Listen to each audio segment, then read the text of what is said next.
Les vrais sujets.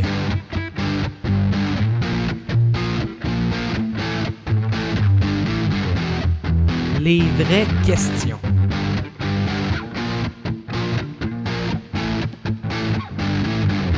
Les vrais débats.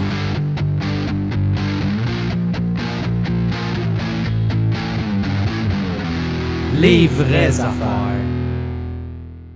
Hey, salut, c'est Julien Mercure. Hey, Philippe Rioux. Bienvenue aux Vraies Affaires, cette émission du 27 juin 2014, émission post-Saint-Jean-Baptiste. D'ailleurs, ce sera notre premier sujet. Écoute, où ça s'en va, les shows de la Saint-Jean? Parce que je pense que cette année, la participation a été assez ordinaire, et ce, malgré la température. Ben, à Québec, là, parce qu'à Montréal, faisait pas beau. Ben, c'est ça, parce qu'à Québec, le 23 au soir, il faisait...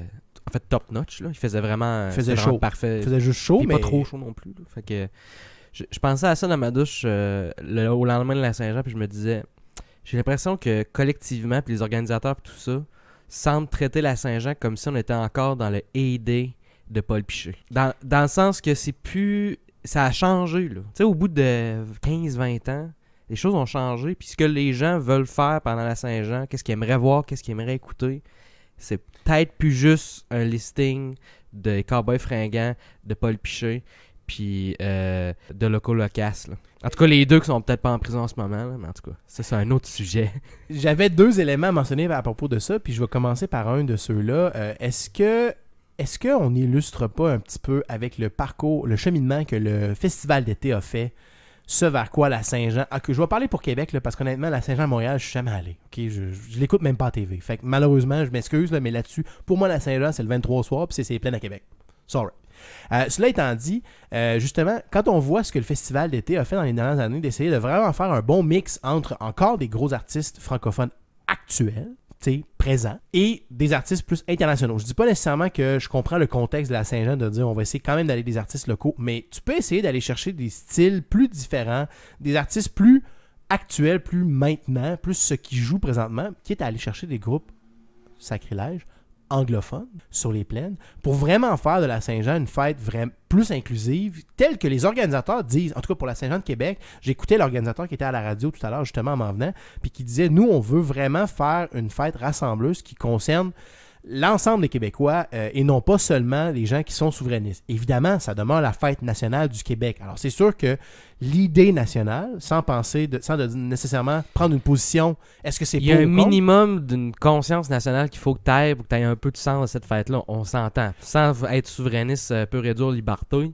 Ben, en fait, c'est la seule province canadienne qui a une fête nationale. Ouais, c'est ça. Fait que, quelque part, il y a une raison. Mais cela étant dit, je pense que au niveau de la programmation, il y a peut-être du chemin à faire, suivre un peu l'exemple du Festival d'été. Mais l'autre élément que je voulais te dire, c'est avec toutes les campagnes des dernières années sur la sensibilisation au niveau de la modération de consommation d'alcool et tout ça, est-ce qu'on ne serait pas rendu à restreindre un petit peu les mesures de sécurité qu'on a mises à un niveau très élevé après les années 90 puis le début des années 2000, qui étaient vraiment les pires années. Je sais, j'étais là dans une coupe de Saint-Jean, c'était vraiment l'enfer. C'était pas plaisant. C'était plaisant quand t'étais chaud, mais c'était pas plaisant pour le reste du monde qui était dans le Vieux-Québec. Là. Je veux dire, tu peux pas y aller de ton char, tu pouvais parce que t'allais percer tes pneus, il y avait de la vitre partout. Mais là, est-ce qu'on n'aurait pas justement changé un peu les mentalités puis être capable de revenir un peu en arrière là-dessus puis repermettre un peu aux gens de faire la fête telle qu'il s'était habitué de le faire, ce qui inclut un peu l'alcool, puis peut-être même faire diminuer une certaine consommation de drogues illicites qui sont plus faciles à amener sur les sites à la place de l'alcool. C'est un petit peu du wishful thinking peut-être, là, mais quand même. C'est vrai que c'est plus facile de cacher une once de weed qu'une 24. Oui, puis attends, tu parles de du weed, là, mais un paquet de pilules, là, Oui. par exemple. Mais c'est ça l'affaire, c'est que souvent, il y aura des jeunes ou des moins jeunes qui auraient juste voulu payer leur bière pas cher ou leur fort moins cher puis pouvoir boire ce qu'ils veulent, c'est plein. Puis finalement, ils amèneront rien. Là, ils sont désabusés, c'est des jeunes. Fait que là, ils regardent autour, puis le gars qui vend les pilules devient soudainement attrayant. Puis je veux pas dire que ça va nécessairement être une solution, mais je pense qu'il y a peut-être un début de solution. Je pense qu'on est arrivé au point au niveau des mesures de sécurité puis du contexte sécuritaire qu'on amène autour de la Saint-Jean à Québec qui a atteint un petit peu l'essence de la fête. Le gros fun qu'il y avait au niveau de la 24, c'était une semi-notion que pour une journée, la loi était comme slack. La loi était relative. Dans un espace restreint. Tant que tu faisais pas littéralement t'attaquer à quelqu'un. Tu peux faire un peu ce que tu voulais. Tu sais, ça buvait dans les autobus dans mon Oui, temps. oui, c'est ça. Puis c'était correct. Là. Le gars qui s'allumait un joint dans l'autobus, c'était pas correct. Mais le gars qui buvait une petite bière tranquille dans l'autobus, de toute façon, l'autobus était bondé. Mais on est tellement loin de ce contexte-là. Là. Collectivement, on est plus capable d'accepter ça là, du tout. Tu pourrais ramener ça. Ça serait un scandale même matin si on entendrait qu'il y a du monde qui a bu dans un autobus. Fait que est-ce que la Saint-Jean, au lieu d'être... ce que je veux dire, c'est que est-ce que la Saint-Jean est morte parce qu'on l'a tuée avec des règlements ou est-ce qu'elle est morte parce que nous l'avons tuée culturellement?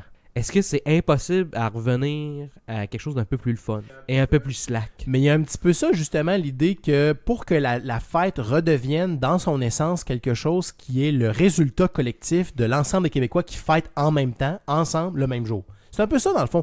La Saint-Jean, là, oui, au début, il y a eu une institutionnalisation de cette fête-là par le fait qu'il y a un défilé, puis après ça a été des shows. Mais globalement, là, la Saint-Jean, pourquoi ça a commencé comme ça? Ça a commencé que tout le monde, chez eux, avait le désir de fêter, en famille généralement, ou avec des amis, le 23 ou le 24. C'était l'idée que tout le monde fêtait ensemble. Et là, d'année en année, le fait que tous les Québécois fêtaient en même temps, c'est devenu la fête telle qu'on la connaît aujourd'hui. Mais maintenant, avec la quantité de réglementation, et surtout, je parle pas juste de la réglementation, mais tu sais... L'ambiance générale. L'ambiance générale, c'est une programmation... La police est là, avec une barrière, avec des entrées. C'est comme rentrer à l'aéroport, là. T'as le même feeling là, d'aller à la Saint-Jean que d'aller à l'aéroport. Oui, puis t'as plus vraiment de surprise non plus au niveau de la programmation. Tu sais, il y était un temps où, puis peut-être que c'est moi qui m'informais pas, là, mais moi j'allais ces plaines, là, j'avais aucune idée qui était là. Mais c'est pas grave, parce que j'étais même pas là pour le show, en fait. J'étais là, puis je suis pas en train de dire que j'étais là juste pour consommer de l'alcool. J'étais là parce que j'étais avec d'autres mondes, je voulais aller voir d'autres mondes, puis on allait triper ensemble sur les plaines, un grand espace vert, et honnêtement, le show devenait un peu accessoire. Puis c'est pour ça que je le savais pas. Mais là, maintenant, tu y vas pour le show, parce que de toute façon, c'est pas mal ça qui se passe. Là. Il se passe plus grand-chose d'autre, là. Puis... t'as pas d'alcool, t'as pas... On dirait un gros show des Francopholies à Québec qui donne à être le 23. En fait, c'est ça. En plus, avec le début du festival d'été, pas longtemps après, là, on dirait que c'est comme un pré-festival d'été. Ouais, c'est ça. Le festival d'été, c'est bien plus gros que la Saint-Jean. Là. Dans tous les sens du mot pré, c'est-à-dire aussi plus petit. plus. On dirait qu'il se passe pas grand-chose, puis je déplore ça, et peut-être qu'on devrait justement restreindre les règles au sens large, peut-être moins d'organisation. Mais je pense que peut-être que ça va faire plus un... Tu parlais de l'institutionnalisation. C'est peut-être par la mort de l'institution et par la renaissance, comme le phénix, de quelque chose d'autre que ça va changer. Tu sais, si le monde, ils vont plus à la Saint-Jean, ces plaines, ils vont peut-être juste arrêter ou changer ça des plaines, faire ça ailleurs, essayer quelque chose de différent, tu sais. Mais pendant ce temps-là, je pense pas que les gens restent nécessairement chez eux à regarder le mur, là. La majorité des gens, ils vont chez des amis. Puis tu sais, chez des amis, ben la bière est au cost. Puis la bouffe, ben, elle est bonne. Puis elle coûte pas cher. Puis le monde a du fun. Puis si tu veux te mettre complètement des calices, ben, il n'y a rien qui t'en empêche, là. Non, en fait, mais justement, l'organisateur de la fête mentionnait un élément qu'il faudrait faire entrer en ligne de compte, par contre, c'est le fait que le show sur les plaines est télévisé. Et donc, ça donne la possibilité à des gens pour qui le show est très important ou qui mettrait en vedette un artiste qui leur est très, très cher, qui peuvent faire leur partie chez eux et ne pas manquer le show. Alors, peut-être que comme premier élément de désorganisation de la Saint-Jean, on pourrait arrêter de le téléviser. Alors, si tu es à Québec, tu veux voir le show, ben il faut que tu ailles ces plaines. Puis il faut que tu fêtes. Puis si tu fais ta fête chez vous, et peut-être qu'une majorité vont le faire, ben tu n'auras pas le show, tu vas faire autre chose. Puis là, on va peut-être commencer à avoir des petites organisations de quartier qui se font des fêtes, puis qui se font des shows. Ben c'est déjà un peu ça. C'est déjà ce qui se passe beaucoup, entre autres, à Montréal, au niveau des différents quartiers, tu sais. Puis c'est... ce que je veux dire, c'est qu'il ne faut pas non plus tomber dans le piège d'élargir le show de la Saint-Jean à la Saint-Jean avec un grand L. Dans le sens que ce n'est qu'un symptôme de la Saint-Jean, disons, le show sur les plaines. C'est pas parce qu'il va mal que nécessairement la Saint-Jean au complet va mal ou que... Est-ce que c'est juste l'institution du show? Est-ce que c'est vraiment la fête? Je pense qu'il y a quand même en ce moment une certaine... un déréchauffement ou une recherche peut-être de sens à cette fête-là. Surtout dans le contexte électoral qu'on a eu récemment. T'sais, on peut dire, oui, c'est pas pour les souverainistes nécessairement cette fête-là, mais tu sais, de manière générale, on va le dire de même, un souverainiste pur et dur, la Saint-Jean c'est important, puis un fédéraliste pur et dur, il y a des bonnes chances que ça le soit moins. Fait qu'à un moment donné, c'est des vases communicants, tout ça, là, de dire le beat de la Saint-Jean, le pourcentage de population qui sont enthousiastes, disons, face à l'idée nationale, va influencer sur l'intensité de la Saint-Jean. Mais je suis pas d'accord. Je m'excuse, je suis pas d'accord Ok. avec toi parce que je pense que la Saint-Jean, justement, si c'était véritablement une fête nationale du Québec comme entité politique, telle qu'elle existe présentement, dont la forme pourrait changer dans le cas d'un éventuel référendum, c'est parce que présentement, paradoxalement, elle n'a pas de sens. C'est-à-dire que le 24, c'est la Saint-Jean qui a été décidé. Ça ne représente aucun événement réellement significatif dans la trame narrative de la construction de l'entité politique Québec. Si c'était une date plus importante, écoute, je donne un exemple, mais je ne veux pas paraître chauvin, c'est un exemple qui est un peu plus logique. Le 3 juillet, c'est la fête de Québec. Ça aurait pu devenir potentiellement la fête du Québec aussi. Mais ça pourrait être d'autres dates aussi. Ça pourrait être, je sais pas moi. Je pense que t'as une déformation professionnelle de focusser trop sur la signification ou non historique Non. de la date, par contre. C'est là. peut-être une déformation professionnelle, mais écoute-moi bien à propos de ça. Ce que je veux dire, c'est que présentement, quand tu demandes aux Québécois pourquoi ils fêtent le 24, ils vont essentiellement te répondre parce qu'on fête tous les 24 depuis que je suis né. Oui. Oui, c'est la fête du Québec, mais that's it. Dans le sens qu'à ce moment-là, le sens lui a été donné essentiellement par les souverainistes, par le mouvement souverainiste, le mouvement de l'unité nationale, de l'entité de la souveraineté nationale. C'était, disons, la suite logique au niveau des demandes nationales de dire, tu sais, si on dit qu'on est une place, qui mérite une place, il faut qu'on ait une date que c'est off, parce que ça a l'air que tout le monde fait ça sur la planète. Fait que ça serait important. Exactement, mais si on avait quelque chose qui est plus organique et qui pourrait aller chercher les gens autant les gens qui aiment le Québec tel qu'il est aujourd'hui et les gens qui aimeraient que le Québec soit plus. Je veux dire, c'est pas. Moi, je trouve que ce n'est pas des vases communicants. Au contraire, c'est simplement un degré de satisfaction avec l'état du Québec actuel. Mais je te dis pas que c'est noir ou blanc. Je dis juste que je pense que ça serait un petit peu de faire du déni au niveau du lien logique qu'il y a en... Imagine qu'on aurait un référendum qui s'enligne pour être gagnant. C'est sûr que la Saint-Jean, elle serait plus grosse, elle serait plus imposante, elle serait plus dans l'air du temps, elle serait plus bruyante au niveau social qu'elle est en ce moment. Et je te dis pas que c'est parce que les libéraux volontairement, je veux dire, étouffent la Saint-Jean. C'est pas ça.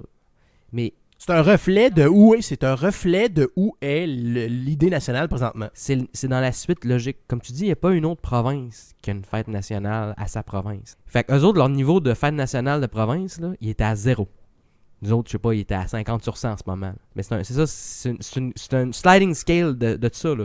T'sais. Oui, mais pour en revenir à ce qu'on disait, je suis d'accord avec toi que la Saint-Jean comme une fête versus le show de la Saint-Jean, les shows de la Saint-Jean, c'est deux choses distinctes, mais ce que je proposais, moi, c'était, en fait, pour moi, c'est quand même plus qu'un show. C'est la manifestation collective de la célébration qui se décline aussi dans les maisons privées, le 23 au soir à Québec, mais il y a comme, tu sais, tu le sais que c'est la Saint-Jean, d'abord et avant tout parce que personne n'est disponible et il y a un gros show, c'est plein. Les épiceries sont fermées. Les épiceries sont fermées puis le stock est fermé.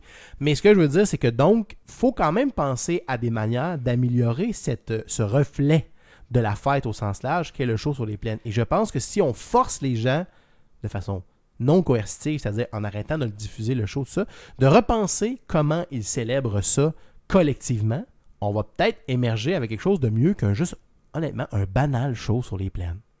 C'est ça maintenant. Mais il faut aussi préciser, un banal show sur les plaines d'artistes exclusivement québécois, francophones, d'Amérique du Nord. Là. C'est pas exactement vrai ce que je veux dire. Mais ce que je veux dire, c'est essentiellement ça. Et je pense qu'il va y avoir la réalisation au niveau des organisateurs qui devrait être fait que le Québec, quand il fait le party, aujourd'hui en 2014... Ce n'est plus juste ça. Comme je te disais, la Saint-Jean, on dirait qu'elle pense qu'on est encore dans l'aider de Paul Piché. En fait, ce qui est intéressant avec ça, c'est de dire, je vais encore me mettre du côté de Québec. Aucun problème avec Paul Piché. Je voulais juste vous le dire. Respect. Je me mets encore du point de vue de Québec. Est-ce qu'on est rendu trop gâté en show sur les plaines? Oui. Est-ce que c'est pas un peu ça qui fait... Écoute, avant, là, t'avais le festival d'été puis la Saint-Jean. That's it. Il n'y avait rien d'autre. Là, maintenant, tu as eu Paul McCartney de temps en temps, Céline. Écoute, on a des shows sur les plaines jusqu'au mois de septembre. de temps en temps, puis il y en a des fois même un peu avant. Généralement, la Saint-Jean, c'est le premier, mais quand même. Est-ce que justement, ça n'a pas contribué? Encore là, je fais référence au succès du show à Québec. Ça n'a pas contribué un peu au fait que ça en prendrait plus que juste un show, c'est plein. Je sais pas, une manifestation collective, je sais pas. Je sais pas qu'est-ce que... Mais encore là, peut-être qu'on parle de l'œuf et de la poule, mais je sens pas un désir de faire plus collectif. Tu sais, est-ce que tu parlais du show de le gros show de la Saint-Jean. Le gros show de la Saint-Jean, c'est aussi une manifestation, pas nécessairement c'est un peu la santé de la Saint-Jean, mais c'est plutôt à quel point la Saint-Jean est dans un unisson. Parce que qu'on parle de manière conceptuelle ou de manière réelle, c'est un gros regroupement de beaucoup de personnes. Il faut que ces gens-là aient le goût de se voir, aient une idée claire de pourquoi ils sont là, en même temps, à la même place. Si ce feeling-là diminue, naturellement, les gens vont aller plus vers leur famille, leurs amis, des groupes un peu plus petits. Puis là, je te dis pas que c'est exactement ça ce qui se passe, mais j'ai l'impression que c'est un petit peu dans l'air du temps au Québec, là, ce beat-là. C'est une bonne analyse. Écoute, c'est intéressant. On va voir qu'est-ce qu'il y en est dans les 4 prochaines années de la gouverne libérale. Pire encore, si les libéraux rentrent au pouvoir au fédéral également, ça risque d'accentuer encore plus la tiédeur. Alors, à dans 5 ans pour la prochaine Saint-Jean stimulante. Écoute, on a fait beaucoup de millage là-dessus. On va passer à notre prochain sujet, aller encore dans les méandres de la beauté qu'est le système politique québécois. À parler de millage, on va parler d'asphalte. Oui, exactement. On va faire un petit retour rapide sur le témoignage de Nathalie Normando à la commission Charbonneau. Nathalie Normando qui s'est dit révoltée. Ah, complètement. Complètement révoltée. De ce qu'elle en a entendu. Elle était absolument exclue de tout ça. Une petite dose de naïveté avouée en n'ayant pas cru bon voir des liens entre M. Marc-Yvan Côté puis son principal adjoint à elle, de dire ouais peut-être qu'ils sont un petit peu trop de chemins, mais non. Mais essentiellement, c'est de l'indignation dont elle nous a fait part pendant son témoignage. Mais il y a eu du déni aussi. Parce qu'il y a eu d'autres témoins qui ont laissé tomber un peu les masques puis ont dit écoutez, là, il y avait de la dombe qui se passait. Là. C'était dans l'air du temps, c'était culturel. Puis il dit je vais pas commencer à pointer avec des doigts parce que j'ai pas assez de doigts pour pointer tout le monde qu'il faut pointer. Là, il y en a trop, c'était tout le monde. Mais il y a eu à peine un aveu de Nathalie Normando au niveau de cette notion-là culturelle. C'était très... En voulant dire les choses étaient différentes un peu avant et là c'est plus pareil, c'est mieux, ça a changé, tout ça. Mais dans le fond, ce qu'elle est en train de dire, c'est que elle a pas vu grand-chose. Puis tu sais, ce qu'elle a vu, c'était pas grave. C'était au niveau de son pouvoir discrétionnaire. C'était son pouvoir discrétionnaire. C'était la business normale, la popote classique du ministère des Transports. Et quand je te disais qu'on n'allait pas apprendre grand-chose avec elle, c'est un peu ce que je voulais dire. Et elle est dans une position, elle s'est fait mettre dans une position où est-ce qu'elle a le luxe de faire ça. Un peu... Encore là, je reviens comme Gérald Tremblay, dans le sens qu'il pouvait vraiment dire « je voyais pas ce qui se passait dans la pièce d'à côté ». Et le problème rendu là, c'est peut-être qu'il l'avait pas vu, mais qu'il n'a pas voulu aller voir. Mais dans le fond, il n'y avait pas besoin d'aller voir, parce qu'il savait. C'est ça, quand on tombe dans des nuances comme ça, ça devient très difficile de... Comme tu disais, là, de dire est-ce que c'est de la naïveté, est-ce que c'est de l'incompétence, est-ce que c'est juste de pas avoir... Tout le monde dans sa job ferme les yeux de temps en temps pour X ou Y raison. Mais encore là, le plus important, c'est est-ce que tu fermes toujours les yeux consciemment? Des fois, ouais, c'est ça. Fermer les yeux, c'est... Est-ce que tu poses la question plus... C'est pour l'esprit, des fois, fermer les yeux. Est-ce que tu poses la question plus que 99% du temps, le monde va te dire « Pourquoi tu poses cette question-là? Sérieusement, ça donne rien, puis voici les affaires. » Mais là, la journée où il aurait fallu que tu poses la question, dans l'élément là que tu n'as pas pensé le faire, là, tu te fais accuser d'avoir fermé les yeux. Parce que finalement, il aurait fallu que tu poses une question de plus, que tu regardes, que tu rouvres une porte, puis tu te dis « Hey, qu'est-ce qui se passe ici, là? » Tu sais, faire une petite vérification Word, là, ce document-là, c'est quoi ça, là? C'est quoi ces chiffres-là? Donc, quand on tombe là-dedans, je pense que ça devient plus difficile de faire ça. Puis, malheureusement, Mme Normando, je pense qu'elle a démontré, en fait, à la commission Charbonneau, pourquoi elle avait réussi à avoir autant de pouvoir dans le Parti libéral à l'époque de Jean Charest. Parce qu'elle était capable de jouer cette fine ligne-là, cette espèce de rôle où c'est à la fois... Elle comprenait la culture, mais elle voulait pas que ça se fasse de manière complètement... déraisonnable. Là. Exactement. Et les fois où elle devait laisser passer des choses, elle était toujours dans une situation d'autorité. Sa position lui permettait de dire c'était pas à moi à m'en mêler, puis j'avais pas de raison légitime d'aller vérifier, donc business as usual au ministère des déléguer Transports. juste assez pour que tu saches ce qui se passe, mais ça que tu peux être les relier nécessairement à la conséquence, ou plutôt les actions directes. En anglais, ils ont une expression plausible deniability. Ouais. Ça, je pense que ça résume très bien ce qui va ultimement sauver quelques-uns des principaux acteurs de ce système-là. Mais en même temps, si je reviens à mon pointage de doigt, il faut pas non plus être hyper... Il faut pas capoter avec ça. Là. Parce qu'on n'a pas assez de prisons au Québec pour mettre en prison tout le monde qui a fait quelque chose de croche dans ce domaine-là. Puis de toute façon, ils sortent en hélicoptère. Ouais, c'est ça. T'sais. Fait qu'ils connaissent du monde, eux autres. Il faut pas commencer à aiguiser notre échafaud pour brûler du monde. Non, mais d'ailleurs, c'est un Gardez thème... votre gaz dans votre garage. Là. C'est un thème récurrent depuis qu'on parle de la commission Charbonneau. Le but, je pense, qu'on devrait se fixer, c'est de dire arrêtons le système, comprenons-le pour mieux s'en prémunir la prochaine fois, mais arrêtez de dire que certains individus vont finir par s'en sauver. Oui. Il y a certains individus qui avaient un rôle important dans ce système-là que l'on est tous dégoûtés, incluant Mme Normando. Et ces gens-là vont s'en sortir. Indemnes. Plus riches qu'avant.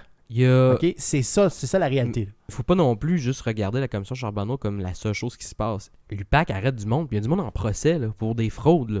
Il y a du monde qui font sérieusement face à la musique. Là. C'est pas comme aller à la commission que, ultimement, tu peux dire « je m'en souviens pas pendant 12 heures » puis il n'y a rien vraiment qui se passe. Là. À un moment donné, quand ils s'en vont en cours, ces gens-là, puis qu'il y a des preuves solides, qui ont fait des trucs extrêmement croches, il y en a qui vont payer les conséquences. Ils vont être accusés de fraude, puis c'est ça qui se passe. T'sais. Fait qu'il faut pas juste regarder la commission Charbonneau. Il y a pas de whip, il y a pas de fouet là, dans cette pièce-là, la commission Charbonneau. Là. D'ailleurs, justement... parlant de sortir de la commission Charbonneau et parlant de l'UPAC, tu as vu que l'UPAC, tranquillement, s'éloigne du domaine de la construction et est présentement rendu les 2 pieds dans le domaine des firmes informatiques. Oh! Et ça, justement, ce n'est pas dans le mandat de la commission Charbonneau. Non. Et parce que c'est l'UPAC, l'unité permanente anticorruption de tout. Global. Et là, justement, il y avait un article là, qui disait là, que il dit c'est des sommes faramineuses, incroyables. Non, mais ça va être une mine d'or. Là. Ça va être une mine d'or pour l'UPAC dans le sens qu'ils vont juste avoir à se pencher, mettre la main au sol, fermer la main, puis relever, puis ils vont trouver de la dompe. Là. Ces gens-là ont agi encore plus en toute impunité. Parce qu'ils avaient un peu la notion que personne n'allait jamais comprendre ce qui s'est passé. Mais là, on est rendu au point qu'on commence. Exactement. Ou au point où, en tout cas, tu peux engager du monde qui commence à comprendre. C'est ça. Au moins, on est au point de dire, ben là, il faudra peut-être les comprendre pour pouvoir les surveiller. Là, on a dit, bon, ben là, on va faire ce step-là. Ben donc, justement, ça relève, comme tu dis, l'importance de voir outre la commission Charbonneau, puis de voir plutôt ce que, globalement, le Québec fait pour enrayer la corruption qui, malheureusement... je peux pas dire que l'article du McLean avait nécessairement raison, mais était beaucoup plus répandu que même bien les Québécois osaient l'admettre avant et défendaient la réputation du Québec en disant non, c'est pas vrai. Finalement, malheureusement, on se rend compte qu'on n'était pas si loin que ça du niveau de corruption. Écoute, on va passer sur un autre sujet d'actualité que j'imagine tout le monde doit avoir entendu parler un peu, à moins de vivre assez dans une roche, dans une caverne plutôt, excuse-moi. La Coupe du Monde. Est-ce que tu suis ça? J'ai réessayé d'écouter du soccer. Incapable. D'ailleurs, il y a beaucoup de buts dans cette Coupe du Monde-là. Et ils sont en train de battre un record. Ah ouais, quand même. Pour vrai. C'est déjà bien, mais je suis la Coupe du Monde au point de vue du drame. Je regarde les scores dans le fond, je regarde qui passe pas. Puis le psychodrame espagnol. C'est ça, c'est ça, quand l'Espagne passe pas, ben là, ils capotent. Puis là, je lis les traductions de journaux de ces gens-là pour voir à quel point c'est la panique. T'sais. Puis c'est le fun de regarder ça avec une tête un peu détachée parce que nous autres au Canada, ça fait un petit bout que le soccer, on n'a pas grands espoirs. T'sais. Mais ça me refait réaliser à quel point on est littéralement la seule place qui s'en crisse. Ben, pour vrai, là. Non, là, les États-Unis s'en crissent un peu, mais là, ils ont embarqué. Mais là. on s'en crisse plus que les... Je pense que c'est la place que nous, là, je pense qu'au Canada, là, on est la place qui s'en sacre le plus. De loin. Je voudrais être en désaccord avec surface, toi. Là, mais... peut-être pas en population, mais pas juste en surface. On est la plus grosse partie de terre de sa planète qui s'en fout du soccer. C'est un peu triste. Mais pour vrai, là, quand même, la Coupe du Monde, cette année, semble être, au point de vue du spectacle, très intéressante. Comme je te dis, ils sont en voie, ou en tout cas, au début, quand ça a commencé, ils étaient en voie de battre un record offensif du nombre de buts. Quand tu regardes les scores, tu te dis « Waouh, ça c'est le record », mais ça c'est un autre dossier. Puis ils sont aussi en voie d'avoir parmi le plus bas taux de nuls dans la ronde, C'est ce qui fun, est toujours bien, parce qu'honnêtement, des nuls, c'est chiant. Mais surtout, il y a beaucoup de psychodrames. Tu sais, il y a l'Espagne qui s'est fait éliminer, il y a l'Italie qui s'est fait éliminer. Ouais. Le soir même, le coach et le general manager ont démissionné. Tu sais, le soir même. Ils ne pouvaient pas attendre le lendemain. Tu sais, c'est vraiment là. Fait que donc, ça va être aussi intéressant à suivre. Et là, hier ou avant-hier, en tout cas cette semaine, il y a eu un autre incident, un joueur qui en a mordu un autre. Un Uruguay. Pour un la joueur 3e fois dans sa carrière. Il y a déjà eu 2 autres incidents. Il a été suspendu en tout comme 17 matchs pour 2 incidents où il y a. Tu sais, puis ils ont montré les vidéos, là. Puis je veux dire, il n'y avait aucun doute, là. Je veux dire, le gars, il n'a pas tombé les dents sur la cuisse du gars, là. Il a genre pris une Reach mordée out. dans l'épaule ou bien dans le bras, là. OK?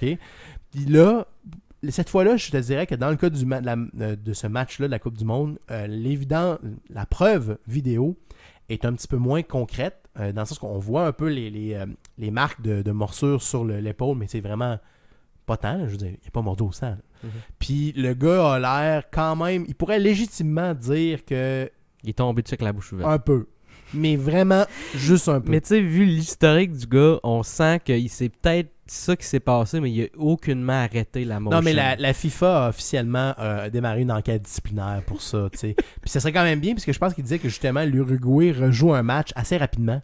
Fait que tu sais, ça serait vraiment con Qui qui rejoue, puis qui finalement, après ça, soit suspendu du game, tu sais. Donc, ça va être à suivre, ça. Mais tu sais, la Coupe du Monde, je pense qu'une autre chose qui ne l'aide pas, c'est que c'est long. C'est long, hein? C'est long. On n'est même pas encore dans la ronde des 16. Non, c'est... Et après ça va aller quand même, ça va débouler assez rapidement, mais ça fait déjà, 2 semaines là, que c'est Mais c'est parce commencé. que la section des groupes est vraiment longue, comparée au reste du tournoi, on s'entend. Là. Parce que c'est 3 games, fait que c'est comme si c'était 3 rondes, là. 3 rondes en une, là. Ouais, exactement. T'sais, Puis il y a beaucoup d'équipes à ce moment-là. Le but, c'est quand même de donner C'est la ça. chance au plus d'équipes possibles. Le but, c'est de donner de la chance à des équipes qu'on sait qui perdent de toute façon pour voir qu'est-ce qu'ils vont faire sur le field. Ça, c'est un principe un peu étrange au niveau des groupes parce que, tu sais, l'Espagne, après la 2e game, t'es éliminé. Ce qui, normalement, sur papier, aurait pas dû arriver. Fait que, 3e game... Alors que la Grèce a fait la ronde des 16 pour la première fois de son histoire dans la Coupe du Monde. Petite nouvelle qui vient d'arriver. Donc, Bonne nouvelle pour la Grèce, on va y prendre. Hein. Parce que présentement, il n'y en a pas tant que ça. Non. Là, donc, ils ont-tu des jobs ils ont-tu des jobs d'hiver, les joueurs de soccer grecs? Mais Non, ils jouent dans les ligues de d'autres pays. Ouais, c'est ça. Mais pour switcher de place qui ont des problèmes en ce moment, je pense qu'on peut sortir du contexte de la Coupe du Monde. Puis vous souhaitez une bonne Coupe du Monde. Oui, mais revenez quand même à des problèmes un petit peu plus Un peu plus concret. concrets et d'envergure. Ouais. Il se passe, ça brasse beaucoup en Irak présentement. En fait, ça brasse beaucoup dans plein de places sur la planète. On en parle moins, on peut pas en parler de toutes, là, mais ça brasse à bien d'endroits. Mais en Irak en particulier, comme je te disais tantôt, est-ce que c'est le temps de ressortir la bonne vieille bannière Mission Accomplished? Ça va bien en Irak, non? Ben, tu sais, quand t'as des tensions religieuses, ethniques, dépendamment de ce qui le tient, en fait, ce qui le tient n'est pas vraiment important, mais souvent, ces tensions-là, ils vont se libérer d'une manière ou d'une autre. Ça. Que ce soit avec Saddam Hussein qui avait trouvé un système pour tenir ça, ou les gouvernements là, et tout ce qui se passe en Syrie de l'autre côté, je veux dire, il y a des tensions religieuses là-bas qui sont dures à contrôler. C'est ça le problème, peut-être, avec les guerres religieuses, c'est que, mettons, une revendication territoriale. Mais là, tu peux t'asseoir plus avec quelqu'un puis discuter de la frontière qui est en question. Négocier. Négocier, dans le sens que c'est assez concret, là, ce qui se passe au niveau de pourquoi, c'est quoi le problème ici, accès à de l'eau, un pétrole, qu'est-ce qui se passe. Mais quand c'est religieux, c'est un peu difficile de... Là, c'est comme, bon, ben vous pensez quoi exactement? Ben, eux autres, c'est pas vraiment des vrais musulmans, puis il faudrait comme genre les éliminer. Bon. Mais c'est pas bien, là. Non, Ouais, mais c'est pas grave. C'est ça, tu sais. Bon. Puis de l'autre bord, qu'est-ce que vous allez faire? Ben, nous autres, on va se défendre, évidemment. Puis, ben, tu sais, c'est vraiment pas des bons musulmans non plus. Fait que, tu sais, idéalement, on serait mieux s'ils seraient pas là. Fait que on disait de se défendre proactivement. Genre, T'sais, les attaquer. Qu'est-ce qui se passe en Israël? C'est ça, là. Non, mais ce qui se passe à Fondamentalement, bien des endroits, oui, c'est ça. bien là. des endroits, mais fondamentalement, tu sais, tu vas dire que c'est une guerre territoriale. Oui, mais c'est aussi, c'est très une guerre religieuse, tu sais. C'est fondé dans l'idéologie profonde. C'est parce qu'on dirait que au niveau occidental, puis particulièrement au niveau nord-américain, parce qu'on n'a pas vraiment, on a fait longtemps qu'on n'a pas connu ça, des guerres de religion, tu sais, on dirait qu'on a comme oublié comment comprendre ça. Mais le problème, c'est que là, nous, on aborde ça comme si c'était une guerre, soit une guerre civile de nature plus politique, c'est-à-dire une dictature puis une opposition, ou bien 2 différents groupes qui se battent pour le pouvoir. On aborde ça, ou comme une guerre interétatique, ce qui est encore pire, et on ne prend pas acte de cette dimension-là religieuse qui vient teinter tout et qui, ultimement, vient quasiment t'amener à la conclusion que t'aurais comme pas le choix de décider le bord qui gagne puis le laisser gagner. Mais c'est atroce de dire ça. Mais malheureusement, pour vraiment finir ça, c'est ça, dans le sens que sinon, comme tu disais, il faut que tu trouves une façon de contrôler ça. Mais tu peux pas artificiellement mettre fin à une querelle religieuse. Tu peux pas arriver dans une salle et dire « Bon, là, c'est fini. » Hein? Là, vous êtes parlé, là. Vous avez signé une coupe de papier, là. Fait que c'est fini, là. C'est comme les disputes. On n'en parle plus. C'est comme les disputes territoriales de. C'est l'inverse, justement, des disputes territoriales quand il y a deux pays qui se disputent, admettons, une île qui est entre les deux lignes de leur zone maritime, là, tu sais. Dans ces situations-là, tu pourrais arriver, si c'est pas les pays qui saillissent à mort, puis dire, hey, admettons qu'on sépare cette île-là en deux, puis on met genre un camp d'été pour enfants, puis genre, je sais pas, vous avez des enfants d'un pays qui vont venir l'été, puis de l'autre bord, puis ça va faire comme le symbole de finalement, on arrête de chicaner pour un bout de terre. Tu sais, tu peux transformer ça en symbole, puis faire une détente.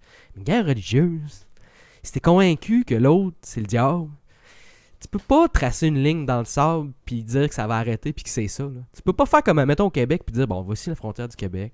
Bon, on s'entend que c'est raisonnable, bon.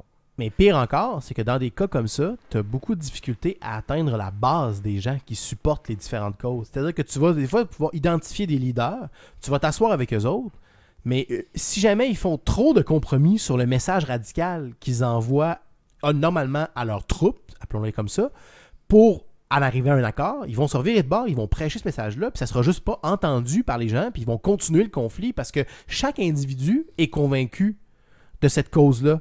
Tu sais, je veux dire, souvent, quand c'est des disputes territoriales, ça va être des armées professionnelles qui, c'est leur job de faire ça, mais ils n'ont pas nécessairement un intérêt vital investi à défendre ça. Évidemment, quand on parle pas du territoire national, genre le cœur du Japon puis de la Chine, par exemple, dans le cas d'une dispute territoriale classique, tu sais.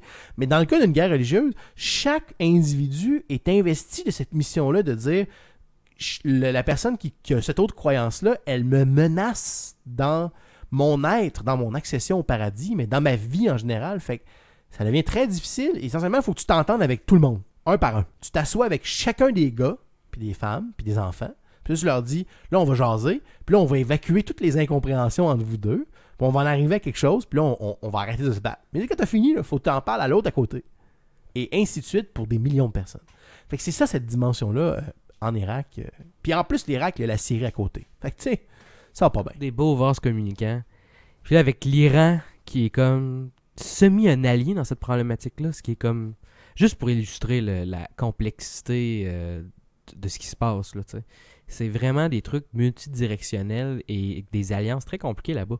Fait que ça nous rappelle à quel point les Américains sont allés se mettre les deux pieds dans un gay pied, là.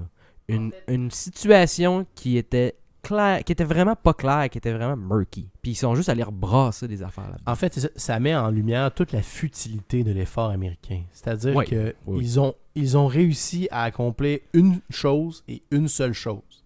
Ils ont délogé Saddam Hussein. C'est ça. Puis il est mort. C'est tout. Ils n'ont pas trouvé d'armes de destruction massive. On a fait assez de presse là-dessus, puis on en a déjà parlé en masse. Ils n'ont pas éliminé les tensions ethniques, les tensions religieuses, les tensions entre les différents clans. Ils n'ont pas particulièrement stabilisé le pays. Non. Ils ont démis et exécuté Saddam Hussein. Mais ce qui est étrange c'est que cette notion-là d'aller sortir un leader de son pouvoir, les Américains ont déjà fait ça. Mais je pense que ça peut peut-être marcher. Ça peut plus fonctionner quand le rôle du leader est une stabilisation politique, au niveau vraiment de juste la politique. Tu sais, une balance entre communistes, socialistes, capitalistes, tout ça. Mais Saddam Hussein, c'était pas son rôle de faire une stabilisation politique ou plutôt d'ordonner une direction politique. Il donnait une direction ethnique et religieuse au pays. Et ça, si tu l'enlèves, c'est beaucoup plus complexe. Les Américains, ils n'ont pas de bord à prendre vraiment des musulmans au niveau chiite sunnite, là. C'est un troisième parti avec une troisième religion principale qui peut pas vraiment prendre de côté ou qui ne prend pas de côté de manière réelle. Alors, il rentre là-dedans puis il redonne pas vraiment une direction à ce pays-là au niveau religieux, là. Il fait juste enlever, comme tu dis, Saddam Hussein. Ils ont enlevé une tête, puis ils pensaient qu'ils pouvaient en mettre une autre qui était pas un dictateur, qui était élu, une forme de démocratie. Ça allait régler tout. mais c'était... Puis tu sais, mais qu'est-ce que tu fais que tu installes une démocratie puis que le monde élise un gouvernement qui va génocider out un autre? C'est ça, c'est les downfalls de dire on va installer une démocratie dans le sens que d'installer une démocratie pure et simple dans toutes les situations, c'est la meilleure solution. C'est peut-être pas vrai, ça. Mais ça, écoute, là, malheureusement, on est sur la fin, mais c'est un beau sujet plus général qu'on pourrait aborder. C'est un des plus gros, excuse-moi l'expression, pitfall de la démocratie en Je sais pas général. si c'est ça qui est arrivé en Irak. C'est Non, juste non, un exemple. Mais ce que je veux dire, c'est que souvent, il y a ce dogme de la démocratie que c'est meilleur tout le temps, partout, pour tout le monde. C'est tout le temps mieux. Dans tous les contextes. Et après ça, malheureusement, mais c'est juste tant qu'ils votent pour quelque chose de bon. Mhm. Et là, c'est toute la notion difficile et non objective de définir ce qui est bon. Hitler pourrait nous en parler de ça. Oui, on Qu'est-ce qui peut pourrait. arriver Ça va avec être notre ça? invité la semaine prochaine. Ouais. Alors voilà, c'est ce qui conclut notre capsule cette semaine. Alors il ne reste plus qu'à nous souhaiter et à souhaiter à nos auditeurs bonne semaine. Si vous avez des questions, des commentaires ou des menaces, c'est lesvraiesaffaires@gmail.com. À chaque vendredi, on pose dans les subreddits de Québec et Montréal. Si vous voulez venir nous jaser, c'est là que ça se passe. Puis aussi et surtout, abonnez-vous à notre canal YouTube. Ouais.